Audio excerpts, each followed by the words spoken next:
You're in danger. Pretend I'm your husband, the cold Duke whispered. What happened next shocked. King's Cross Station roared with the chaos of 100 departures. Steam billowed across platforms. Porters shouted. Travelers jostled through the crowds.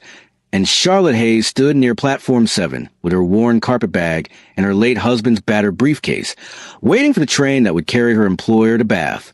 Then a hand closed around her elbow, firm but not painful, and a tall man stepped in front of her, blocking her view of something ahead. He bent to her ear, his voice low and urgent. You're in danger. Pretend I'm your husband. Before Charlotte could protest, before she could demand an explanation or pull away in outrage, she saw what he'd been blocking. Silas Bramwell, her late husband's former associate, striding toward them with the focused intensity of a predator who'd spotted prey. Her blood turned to ice. Hello, lovely. If you're enjoying this story of unexpected protection and second chances in middle age, I'd be so grateful for a like or subscribe. It helps me bring you more tales where love arrives when you stop expecting it, and courage means accepting help. And if you'd like, tell me in the comments where you're watching from. Your presence makes these stories matter. 1. Charlotte Hayes had learned to make herself invisible. At 49, widowed for 3 years and working as a paid companion to a wealthy but careless widow, she perfected the art of blending into wallpaper. Companions weren't meant to be noticed. They were meant to be useful, silent, and conveniently forgotten when no longer needed. So, standing in King's Cross with a strange man's arm sliding around her shoulders while he pulled her against his side felt like every propriety she'd ever learned shattering at once. What are you? She started. Your husband is delighted to see you, my dear, the man said loudly, his voice carrying that particular aristocratic drawl that suggested he'd never been told no in his life. Though surprised you ventured out in this weather. Charlotte looked up and finally saw his face. Julian Westridge, Duke of Greybourne. She recognized him from newspaper sketches and society pages. The cold Duke, they called him. Widower. Reclusive. Known for his icy courtesy and the way he could freeze a room with a single look. He was looking at her now with something that wasn't cold at all. Urgent. Warning. Then Silas Bramwell was upon them. Mrs. Hayes, Bramwell said, his thin face stretching into something approximating a smile. What a pleasant surprise. Mr. Bramwell.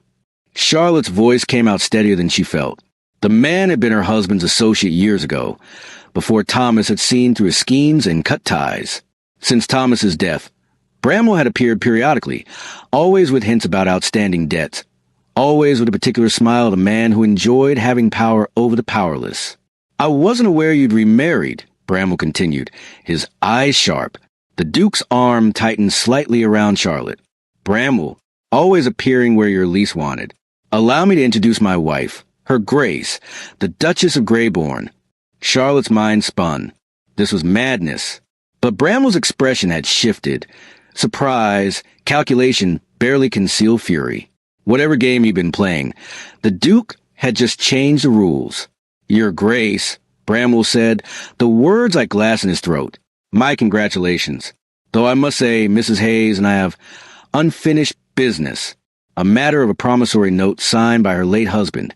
Any business with my wife is business with me. The Duke's voice could have frozen steam. And with my solicitors. I suggest you direct all future inquiries through proper channels. Of course. Bramwell's smile was venomous. Though I should mention, Your Grace, that the signature on that particular note is questionable. The courts take forgery quite seriously, even for duchesses. He bowed and walked away, but not before Charlotte saw the promise in his eyes. This wasn't over. The moment Bramwell disappeared into the crowd, Charlotte jerked away from the Duke. How dare you? Quietly, Mrs. Hayes. We're drawing enough attention as it is. He guided her toward a less crowded corner of the platform, his hand on her elbow now gentle but insistent.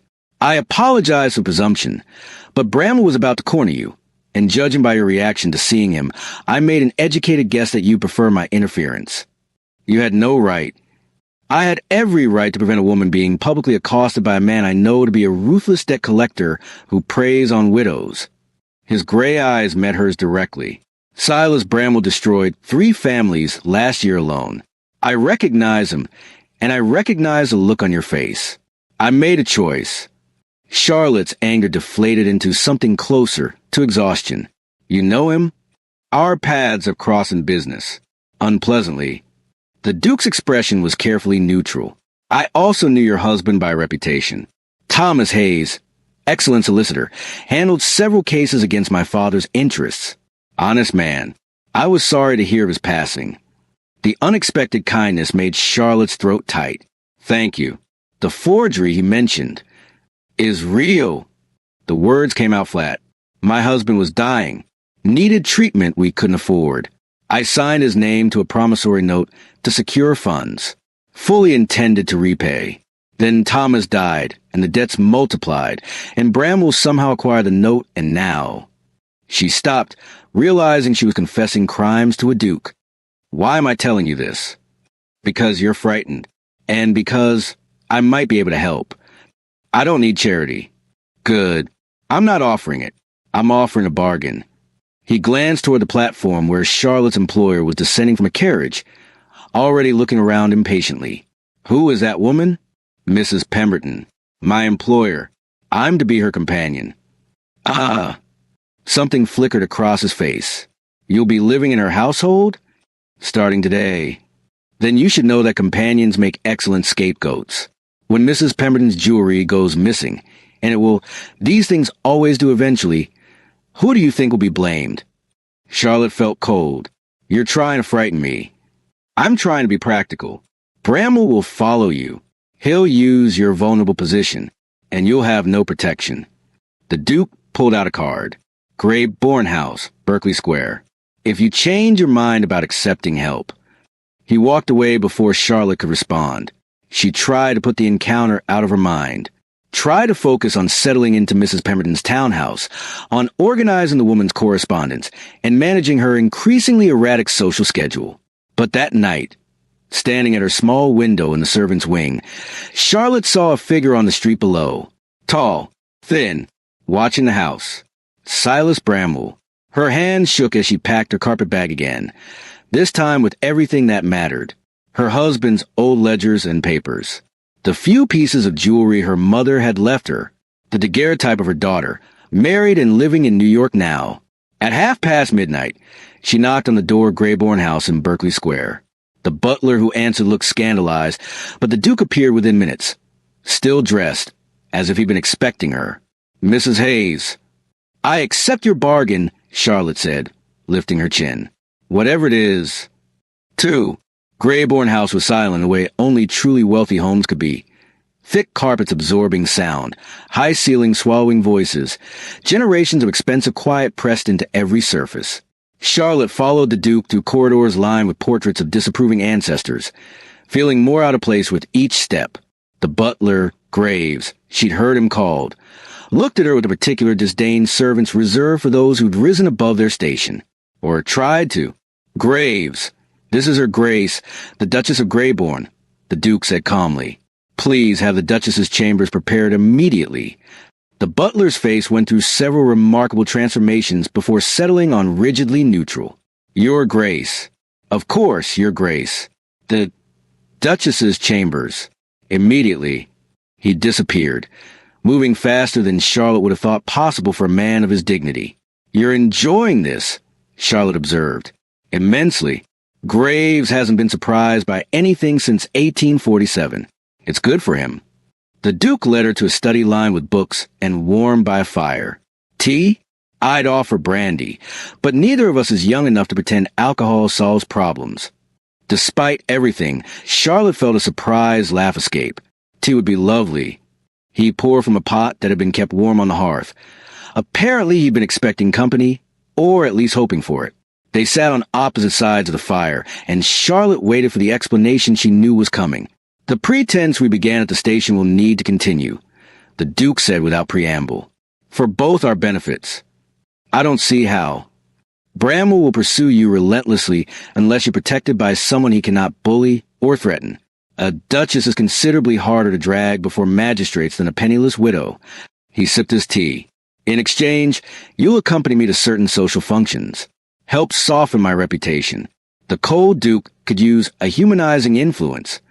And when this is over, when Bramwell is dealt with, Then you'll be free to leave, with references, funds, and your name cleared. I'll see to it. It was too convenient. Too neat. Charlotte studied him over her teacup. Why are you really helping me? The Duke was quiet for a long moment. Because 10 years ago, my wife died in a carriage accident after we quarreled publicly. Society decided I'd driven her to recklessness. They weren't entirely wrong. We fought often. She was miserable. I was cold. I let them believe the worst because I thought I deserved it. His gray eyes met hers. I've spent a decade being untouchable because I believe I shouldn't touch anyone. But watching you face Bramwell today, I remembered what it feels like to want to protect someone. The honesty shocked her. I'm sorry. About your wife. Don't be. Our marriage was duty, not affection. We made each other miserable with perfect propriety. He set down his cup. But I learned something from that failure. Real partnership requires honesty. So let me be honest. This arrangement is as much for my benefit as yours. I'm tired of being alone in a house full of servants. I'm tired of society functions where no one will speak to me honestly. I'm tired of cold. Charlotte understood exactly what he meant. I have conditions. Name them. My own bedchamber. No impropriety. I've been a respectable widow for 3 years. I won't have that compromised. Agreed. If I leave with dignity, not cast off like used goods. Of course. And I want the truth about what you're investigating with Bramwell. If I'm risking my reputation, I deserve to know why. The Duke smiled, a real smile this time, not the cold mask. You negotiate like a solicitor's widow. I learned from the best.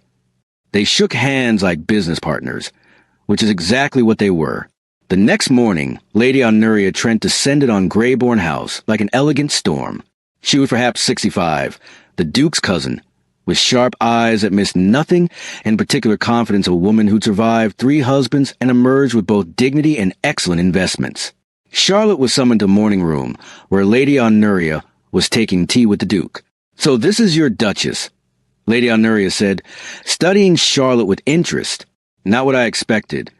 Few things are, the Duke replied mildly. She's older than I anticipated, more sensible looking. Lady Honoria smiled. I approve. Julian needs someone who won't put up with his brooding. Charlotte curtsied. Try to remember every scrap of etiquette she'd ever learned. Lady Honoria, it's a pleasure to meet you. Sit down, child. You're making me nervous standing there. Lady Honoria poured tea with practiced ease. So, when did this whirlwind courtship occur? I seem to have missed the announcement. Charlotte glanced at the Duke, who looked perfectly composed. It was quite sudden. Sudden enough that no one in the family heard about it until I read the name Duchess of Greybourne in my cousin's hasty note this morning. Lady Honoria raised one elegant eyebrow. How fascinating. Honoria. The Duke started. Oh, stop it, Julian. I'm not senile. She looked between them, then laughed.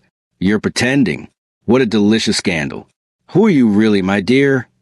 Charlotte's face burned. Charlotte Hayes. I was a solicitor's widow. I'm nobody, really.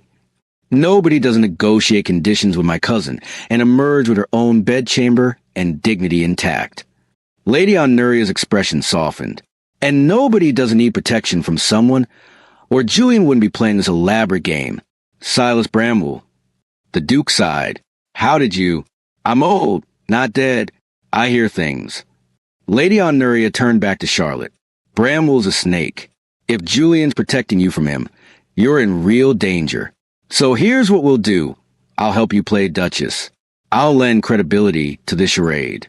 And when it's over, we'll be friends. Because any woman with enough spine to walk into this mausoleum and shake up my brooding cousin deserves allies. Charlotte felt tears threaten. She'd had so few allies in recent years. Thank you. Don't thank me yet. Society is vicious to outsiders. You'll need armor. That afternoon, a letter arrived. Graves brought on a silver tray, his face carefully blank.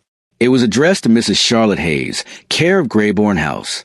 The Duke opened it while Charlotte watched, her stomach churning.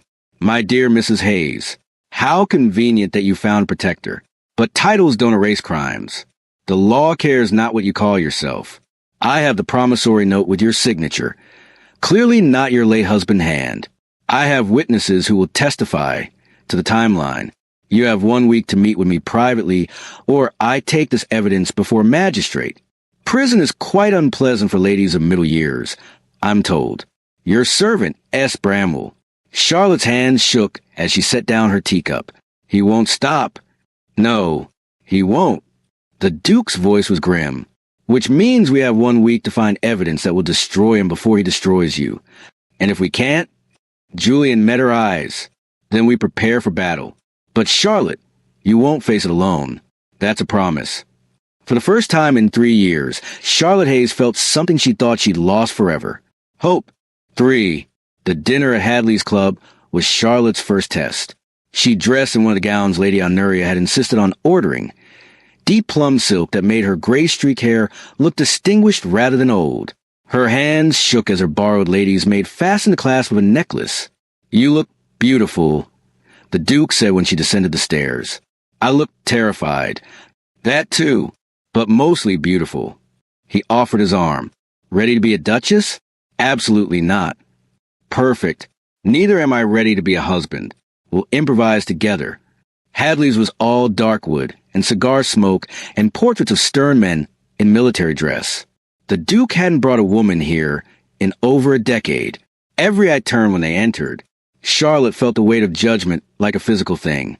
Too old, wrong class, clearly a fortune hunter, or worse. But she spent 20 years managing her solicitor husband's office, dealing with difficult clients and hostile judges. She knew how to project calm when her insides churned. Your Grace. A portly gentleman approached. How delightful to see you. And this must be the new Duchess we've heard whispers about. Lord Pemberton, may I present my wife, Charlotte. The Duke's hand rested at her back, supportive, not possessive. My dear, Lord Pemberton sits on the Railway Commission. A pleasure, Lord Pemberton. Charlotte curtsied. I understand the Commission is considering the northern expansion. My late husband handled several cases involving property rights along those routes. Fascinating work. Pemberton blinked, clearly not expecting a duchess who knew about railway law. Indeed, your late husband must have been Thomas Hayes, solicitor. He passed 3 years ago. Ah! Something shifted in Pemberton's expression. So you were widowed before. Before I had the great fortune to meet His Grace, yes. Charlotte met his eyes steadily. Some of us get second chances later in life, Lord Pemberton. I count myself extraordinarily lucky. The Duke's hand pressed slightly warmer against her back.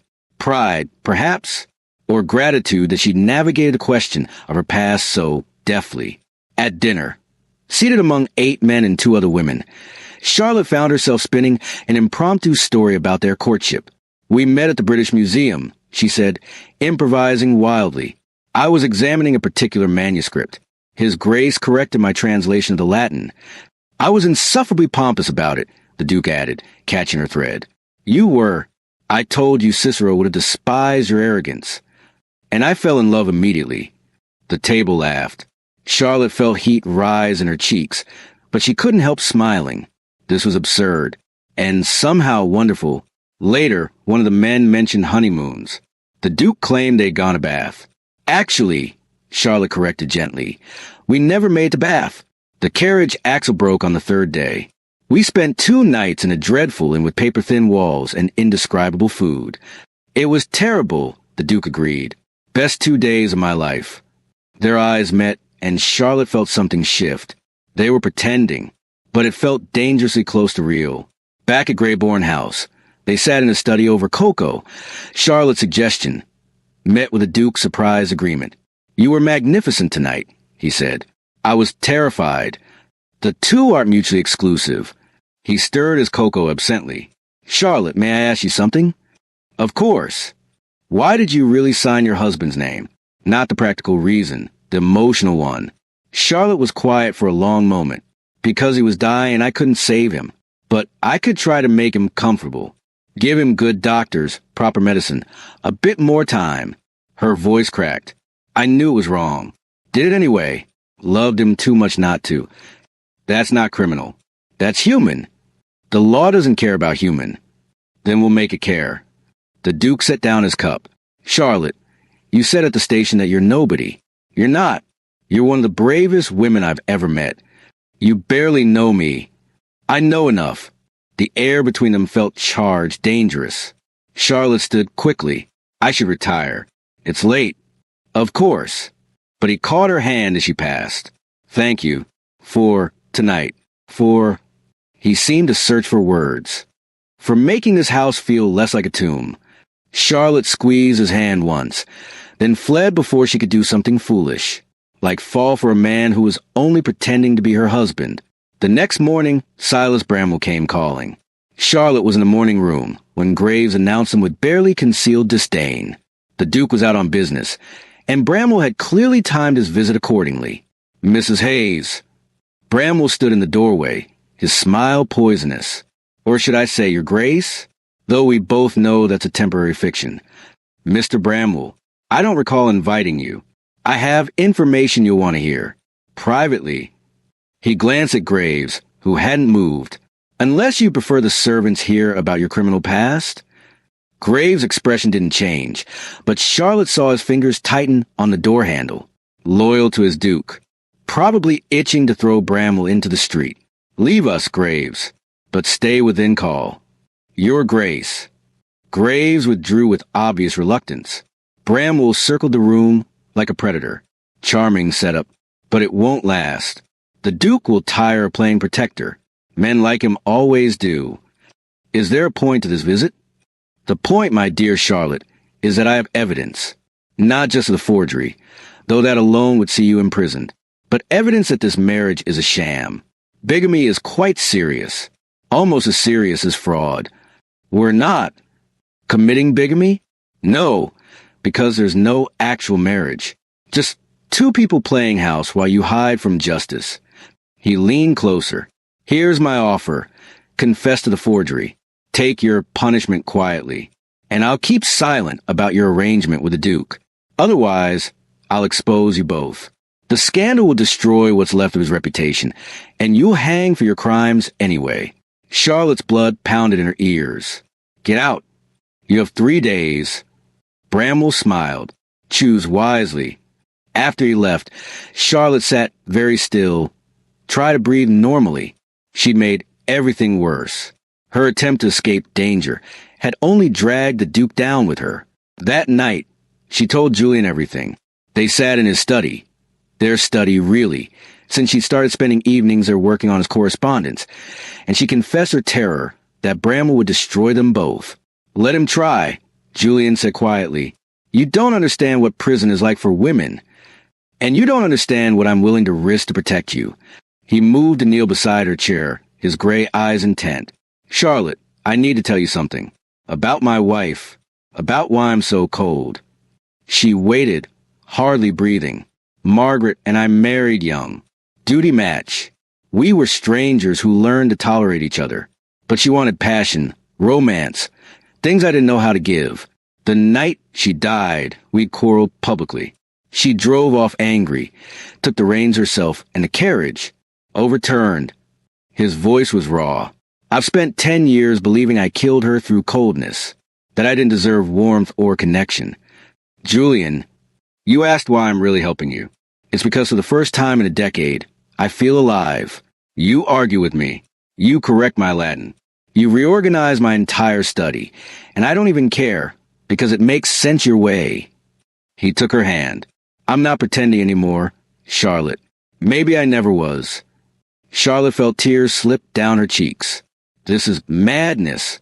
I'm 49 years old, past childbearing. I have nothing to offer you. You have everything. Wit, courage, honesty, the ability to drink cocoa at midnight and debate philosophy. His thumb traced across her knuckles. I don't need more children. I need you. A cry from the corridor shattered the moment. Charlotte rushed to the door to find a housemaid sobbing. I'm sorry, Your Grace. I didn't mean to disturb, but I heard. Mr. Bramwell's been spreading stories. They're saying you're a fraud, that you're not really married, that the Duke's been tricked. Enough. Julian's voice cut through the panic. He looked at Charlotte, a question in his eyes. She understood what he was asking, what he was offering. Protection. partnership, but also something more if she was brave enough to take it. Charlotte straightened her spine and made a choice. Tomorrow, she said clearly, we attend Lord Pemberton's lecture on law and morality. Together, let Bramwell do his worst. I won't hide anymore. Julian's face transformed with something like pride. Then we face it together.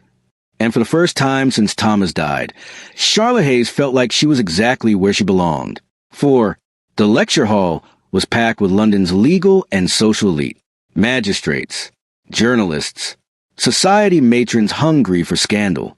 Charlotte felt every eye track her entrance as she walked in on Julian's arm. Silas Bramwell stood at the front, near the podium, his smile triumphant. Lady Honoria sat in the third row, flanked by two other formidable older women. She caught Charlotte's eye and gave the smallest nod. You're not alone. The lecture began innocuously enough. A pompous barrister droned about moral standards in modern society. Then Bramwell took the podium for his presentation on the rod of moral compromise. We live in an age where fraud has become commonplace, he began, where those who should know better engage in criminal deception, where even our noble houses harbor forgers and pretenders. Every head in the room turned towards Charlotte and Julian. I speak, of course, of a lady of supposed quality who is, in fact, a common criminal. Bramwell's voice dripped false sympathy. A woman who forged her husband's signature to acquire funds fraudulently. A woman who now hides behind a title that isn't legitimately hers. Whispers exploded across the hall. Julian started to rise, but Charlotte touched his arm. Let me? She stood, every muscle trembling but her voice steady. Mr. Bramwell is correct. I did sign my husband's name. The gasps were audible. My husband was dying. He needed medical care we couldn't afford. I signed his name to a promissory note, fully intending to repay. I broke the law out of desperation and love. Charlotte's eyes swept the crowd. I'm guilty of that single act, but I'm not guilty of the pattern Mr. Bramwell has engaged in for years. She produced her carpet bag, the same one she carried to King's Cross, and pulled out Thomas's old ledgers. My late husband kept meticulous records. These ledgers show that Mr. Bramwell systematically inflated debts, forged additional signatures, and entrapped widows and orphans in perpetual servitude to fabricated loans. Her hands didn't shake as she laid out page after page. He's made me look like a criminal to hide his own far greater crimes. Bramwell's face purpled. This is preposterous. A desperate woman's lies. Are they? Julian stood now, his voice carrying the weight of ducal authority. Because my solicitors have spent the past week investigating Mr. Bramwell's business practices. We found 7 other victims. Women who lost everything to his predatory lending, including, he nodded to the back of the hall, 3 who are here today to testify. 3 women stood. Charlotte recognized Mrs. Patterson, a baker's widow. The others were strangers, but their faces held the same exhausted determination Charlotte had felt at King's Cross. Your Grace. Bramwell was sweating now. Surely you can see this woman is manipulating. This woman, Julian interrupted coldly, is my wife, legally married this morning by special license. Any charges brought against her will require investigating the circumstances that drove her to that single desperate act. And I promise you, Mr. Bramwell, we will trace every one of your forgeries back to their source. A magistrate Charlotte recognized from Thomas's cases stood. Your Grace, if you have evidence. I do, and I'm prepared to submit it formally. Julian's gray eyes never left Bramwell. Mr. Bramwell can choose. Withdraw all claims against my wife and the other women he's victimized, or face a very public trial where every dirty dealing will be exposed. The room erupted. Half the crowd was scandalized by the confession of forgery. The other half was horrified by the revelation of Bramwell's larger pattern. A journalist Charlotte recognized from the Times was scribbling frantically. Lady Honoria rose and said loudly, I, for one, am more interested in prosecuting a man who preys on grieving widows than punishing a woman who tried to save her dying husband. Several other women nodded agreement. The magistrate looked between them, clearly calculating. Mr. Bramwell, I suggest you make yourself available for questioning. Immediately. Bramwell's composure finally cracked. He fled the hall like a rat leaving a sinking ship.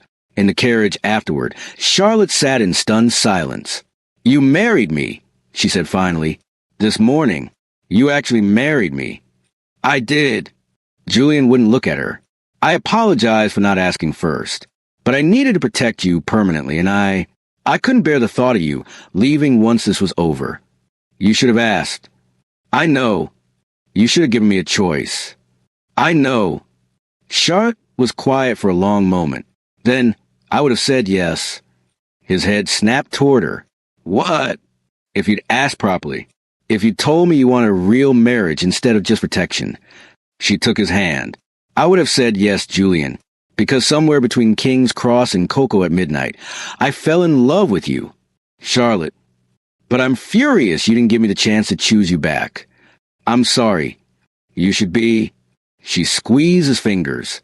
"We're married now. Legally. What do we do? We could have it annulled. If you want." "Do you want that?" "God, no." His voice was raw. "I want you as my wife, my partner, the person I drink cocoa with at midnight, and argue about Latin translations. I want all of it." "Then you have it." Charlotte leaned against his shoulder. "But we're starting over. Properly. With honesty and choice." "Agreed. Agreed." They rode home in silence. Two middle-aged people who'd been given an impossible second chance and were just brave enough to take it. 5. The scandal broke slowly, then all at once. The papers initially seized on Charlotte's confession. Duchess admits forgery. But within days, the story shifted. Bramwell's arrest. The other victims coming forward. Journalists painting Charlotte not as criminal, but as hero who'd exposed the predator. The Duchess who spoke truth. One paper called her. Anonymous flowers began arriving at Greybourne House. Notes from women who'd been similarly trapped. Gratitude from people Charlotte would never meet. But inside the house, things were awkward. Charlotte and Julian circled each other like strangers, both uncertain how to be actually married instead of merely pretending. They called each other Your Grace in front of staff, ate meals in formal silence, slept in separate wings. It was worse than before the marriage, because now they both knew what they wanted and neither knew how to bridge the gap. Lady Honoria visited 3 weeks after the lecture and found Charlotte alone in the morning room, staring at correspondence without reading it. "You look miserable," Honoria observed. "Marriage not what you expected?" "It's exactly what I expected. Lonely. Formal. 2 people who sign a contract instead of making a commitment. Then change it." "How?" "My dear Charlotte, you spent your entire life serving others. Your husband, his clients, your employers. When do you get to decide what you want?" Honoria poured tea with her usual efficiency. "Marriage at our age isn't about duty or childbearing. It's about deciding whose arthritis medicine gets the top shelf, whose nightmares wake you, whose company you actually crave. He said he wanted me, but we barely speak now. Because you're both terrified of wanting too much." Honoria's eyes were kind. "But at 49, you don't have time to waste on fear. Neither does Julian. So decide. Do you want a real marriage or a comfortable business arrangement?" Charlotte knew the answer, had known it for weeks. She found Julian that evening in the library, bent over his state ledgers, his reading glasses perched on his nose in a way that made him look vulnerable rather than ducal. "We need to talk," she said. He looked up, wary. "That sounds ominous." "It's honest." Charlotte sat across from him. "I don't want this cold, formal arrangement. I want a real marriage. Partnership. Arguments about Latin. Cocoa at midnight. Someone who actually knows me. So do I?" Julian removed his glasses slowly. "But I force you into this. The guilt." "Stop." Charlotte leaned forward. "You didn't force me. You gave me options when I had none. You protected me when no one else would. You saw me when I've been invisible for 3 years." Her voice softened. "I'm choosing you, Julian. Now, when I have other choices, I'm choosing you." "Charlotte, but I need you to choose me back. Properly. Not out of guilt or duty, but because you actually want to build a life with a middle-aged widow who reorganizes your study and argues with your pronunciations." Julian moved around the desk and knelt beside her chair, just as he had weeks ago. "But different now. Real. I choose you. Not the Duchess. Not the woman I'm protecting. You, Charlotte Hayes, the woman who walked into King's Cross with her dead husband's briefcase, who stood in front of 300 people and confessed her crime with her chin up, who makes me feel less alone than I've been in a decade. He took her hands. I'm in love with you, not with a convenient arrangement. With you. Charlotte felt tears spill over. I love you too, even though you snore and leave books everywhere and brood in libraries. I don't snore. You absolutely do. He laughed and pulled her down into a kiss. Their first real kiss, not a performance for witnesses, but a genuine joining of two people who'd found each other when neither was looking. 3 months later, Greybourne House had changed completely. The staff no longer walked on eggshells. The Duke smiled openly at breakfast. Charlotte's books mixed with his in the library. They argued cheerfully about everything from politics to roses, and the whole household could hear them laughing. They hosted a modest garden party. Not the grand ball society expected. Bramwell's other victims attended, along with a few wary aristocrats, several journalists, and the entire Greybourne household staff. Seated openly among the guests, Charlotte moved through the crowd with quiet confidence, no longer pretending to be anyone but herself. Julian watched her with undisguised affection, and when she caught him staring, he didn't look away. As evening fell, he appeared at her elbow. Having fun, Duchess? Stop calling me that. It's your title. It's your title. I'm just Charlotte. She smiled up at him. You're Charlotte. Mine, he agreed, lacing their fingers together. Remember King's Cross? When I told you to pretend I was your husband. I remember. Julian pulled her close, right there in front of everyone. No need to pretend anymore. We both know exactly what we are. Charlotte rose on her toes to kiss him, not caring who saw. Partners? Partners, he agreed. For whatever time we have left. Then let's not waste a moment.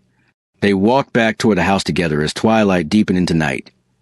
Two middle-aged people who thought their lives were finished, discovering that sometimes the best chapters are written when you've stopped expecting happy endings. And in the morning, they'd wake up together, argue about whose turn it was to manage the correspondence, drink cocoa, read side by side in companionable silence. Exactly the way a real marriage should be. Dear listeners, Charlotte and Julian proved that love doesn't have an expiration date, that second chances can arrive on crowded train platforms, that pretending to be married is far less frightening than choosing for real, and that sometimes the greatest romance begins when you're old enough to know exactly what you want. If this story touched your heart, please show your support by liking this video and subscribing for more tales where middle age means beginning again, not settling for less. I'd love to hear your thoughts. Do you believe in second chances? Have you found love when you weren't expecting it? Share your reflections in the comments below. Until next time, may you have the courage to accept help when it's offered and the wisdom to choose love when it arrives, no matter your age. This is a reminder that pretending can lead to truth, and sometimes the coldest hearts just need the right person to warm them.